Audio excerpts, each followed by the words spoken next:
নমস্কার, আঙ্কার সংগীত jobs update চ্যানেলের পক্ষ থেকে আপনাদের জানাই সকলকে স্বাগত। প্রতিদিন জব সংক্রান্ত আপডেট পেতে আমার চ্যানেলটাকে সাবস্ক্রাইব করুন এবং পাশে থাকা বেল আইকনটিকে প্রেস করুন।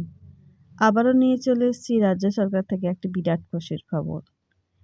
একদম গ্রাম পঞ্চায়েতের স্তরে যদি আপনি হোমিওপ্যাথিক এবং আয়ুর্বেদিক কোনো ডিগ্রি করে থাকেন, তাই ভিডিওটি আপনার জন্য। দয়া করে স্কিপ না করে ভিডিওটি শুনতে থাকুন। পশ্চিমবঙ্গের গ্রাম পঞ্চায়েতের রাজ্য বাজেট এবং জাতীয় স্বাস্থ্য মিশনের অধীনে মোট ৫১টি শূন্যপদ রয়েছে, আর এটি মুর্শিদাবাদ জেলার সমস্ত গ্রাম পঞ্চায়েতের স্তরে নেওয়া হবে। ডিসপেন্সারি একদম হোমিওপ্যাথিক এবং আয়ুর্বেদিক কোর্স করে থাকলে আপনি অনলাইনের মাধ্যমে আবেদন করতে পারেন।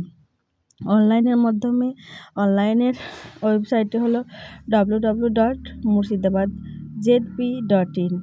এই ওয়েবসাইটে গিয়ে আপনি লিঙ্কে গিয়ে আবেদনটি করতে পারেন। আবেদনের শেষ তারিখ ১৬/২/২০২৫ বিকেল ৪টের মধ্যে আবেদনটি শেষ করতে হবে। আর আবেদনটি সম্পূর্ণ অনলাইনের মাধ্যমে হবে। তাই যদি আপনি এই চাকরিটি করতে চান তাহলে তাড়াতাড়ি অনলাইনে আবেদন করবেন। পরবর্তীতে কোনো সমস্যা হলে ভিডিওটি সঙ্গে থাকুন। আবার কোনো কিছু আপডেট বেরোলে জানাতে পারবো।